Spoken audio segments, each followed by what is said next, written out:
Mounce chapter 5 deals with an introduction to English nouns and basically starts to preview the concepts of the Greek nouns and cases. And so what I'd like to do is basically just go over some of the material here. It is good to have a basic grasp of English grammar as you walk into Greek grammar. And we want to make sure that we start with what you know so that we can work into those things that you don't. And so we're going to start with some basic English grammar here. Now, the word inflection is an important word. I'm going to use it a lot. I want to make sure you know what I mean by this. Inflections are changes to the word form, and they're usually going to be the ending of a word in Greek. This is also true in English. Sometimes, though, inflections are a matter of changing vowels, but inflections are changes to the word form to mark the word for various grammatical functions in the sentence. Words can be inflected to mark their case in Greek, which is their function, number, and gender. I like to give my students a little test here. So you've got these two words in number 1, book and books. Okay? Let me just ask you to answer this question. And you can signify by raising your hand. Are these two different words or the same word? Okay. If you think it's two different words, raise your hand. All right. So if you think it's the same word, raise your hand. Okay, very good. I have a lot more people who are convinced that this is the same word. Well, who's right here? The majority rules. Yeah. Well, the words are not identical, that's for sure. Okay? So when I say same word, if I mean by that identical, then the answer is no. But there's a sense in which this really is the same word. They are just different forms of the same word. Now, if I were to ask you to find the word book in the dictionary, do you think you could? It wouldn't be too hard, right? If I were to ask you to find the word books in the dictionary, do you think you could? You sure? That's right. You would find it, but it wouldn't be its own lexical entry, would it?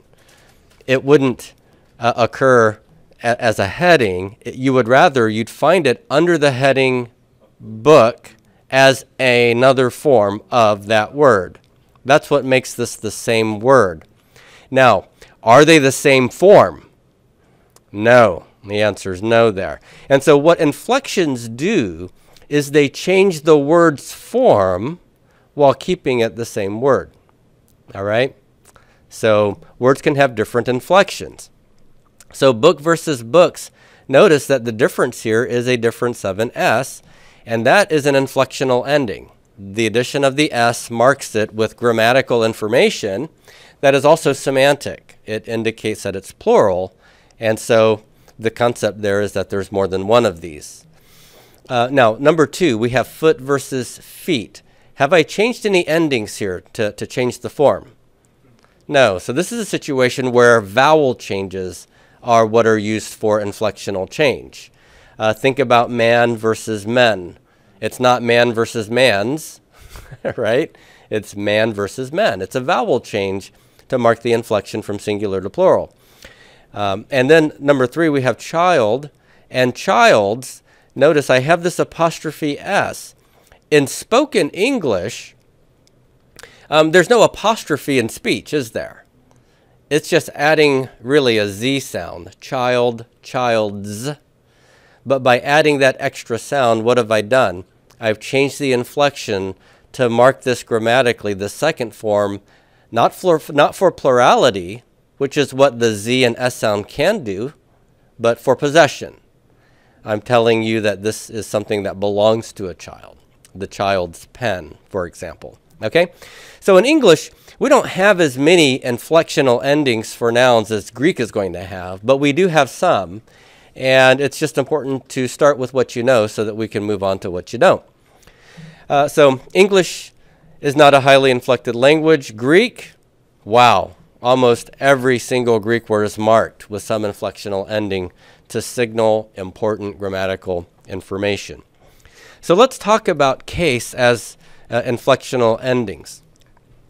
The concept of case is that it marks the noun's function within the sentence. We will change a word's form into different cases to mark its function. In English, we have three cases: possessive, subjective, and objective. Most English nouns, however, are not going to change their form to distinguish the subject from the object. But where we do have the remnants of a case system very, very much still active in English is with our pronouns, our personal pronouns. So take a look at the chart here, and we'll look at examples of the fact that where nouns don't mark case in English, the pronouns do. So the subjective case here, English nouns like Harry, we see Harry as the subject. Harry loves Sally. Harry is subjective case. In the objective case, Mom loves Harry. So Harry's the object of the verb. Notice that the form of Harry hasn't changed. And then possessive case, Mom loves Harry's hairdo. So here, Harry itself doesn't change, but the ending does to mark it as possessive. Now, I'll work through all the same cases, but we'll use English pronouns here. I love Sally. Their I is the subject, so that's subjective case. But the same I now has to become me here, and Mom loves me. You should notice that it sounds funny to say Mom loves I, doesn't it? It doesn't work. And Mom loves me hairdo. Is that what we say? Mom loves me hairdo? No, it's Mom loves my hairdo. So we have an altogether separate set of subjective, objective, and possessive pronoun forms. And then for the plural, they, we have they love Sally, Mom loves them, Mom loves their hairdo. So different forms of that pronoun as well. So you instinctively know that there is such a thing as case. Maybe you haven't thought about it, but we're going to tap into that knowledge to understand Greek case also. So inflections can also mark number. And here when I say number, I mean singular versus plural. Singular number, plural number. In English, nouns are either singular or plural. And so we have book versus books, so singular, plural, foot, feet, and child, children. We didn't use this form of child up earlier. But you'll notice that in English, we have a variety of ways to form plurality, don't we? Usually endings, adding an S or a Z sound. So book, books, that's adding an S sound. Let's see. Dog and dogs, we're adding a Z sound. So then we can change internal vowels. Or we can add other sorts of endings, like in child we have children. Ox we have oxen. Okay. Now, Greek nouns are also marked for number. So if you look at the word for angel, we have angelos and we have angeloi. Angelos, angeloi. This is singular. Okay. And this one is plural.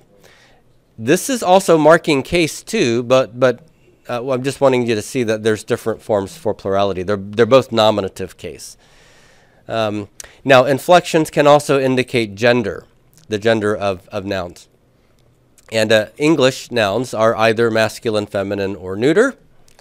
So we can talk about something being, or someone being a he, someone being a she, or something being an it.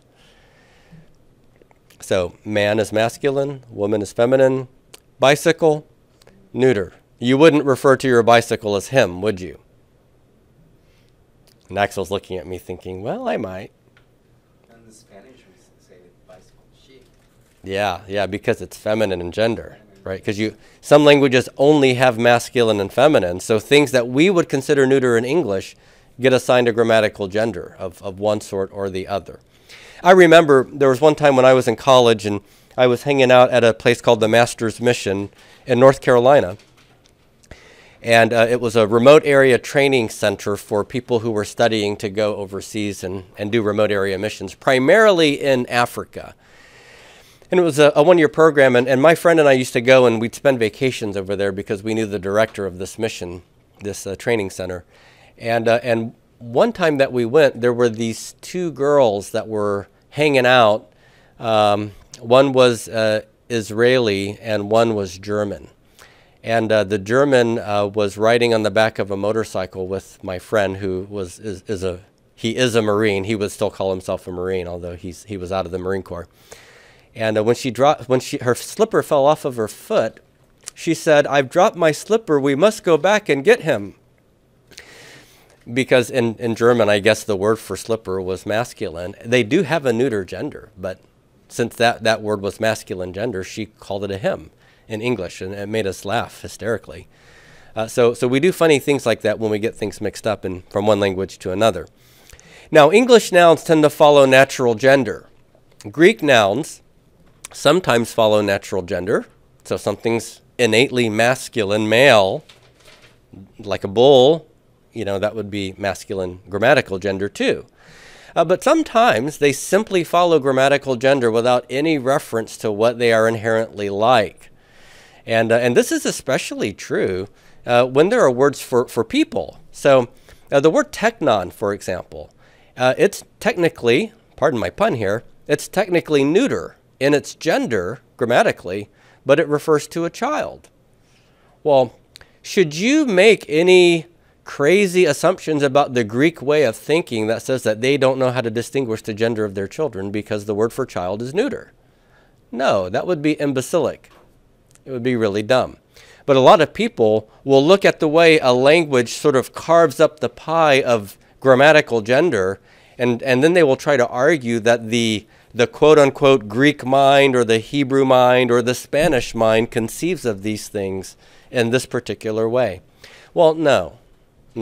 A lot of times these grammatical gender assignments for a noun are purely arbitrary, and they don't really tell you anything about the way the Greek person inherently thinks. The word for wisdom in Greek is Sophia. Well, that is a grammatically feminine noun, isn't it? Does that mean that wisdom itself is an inherently feminine trait? As if men don't have wisdom? No, it doesn't. Okay, so we want to be careful about things like this. All right. Well, I'll stop there on that handout.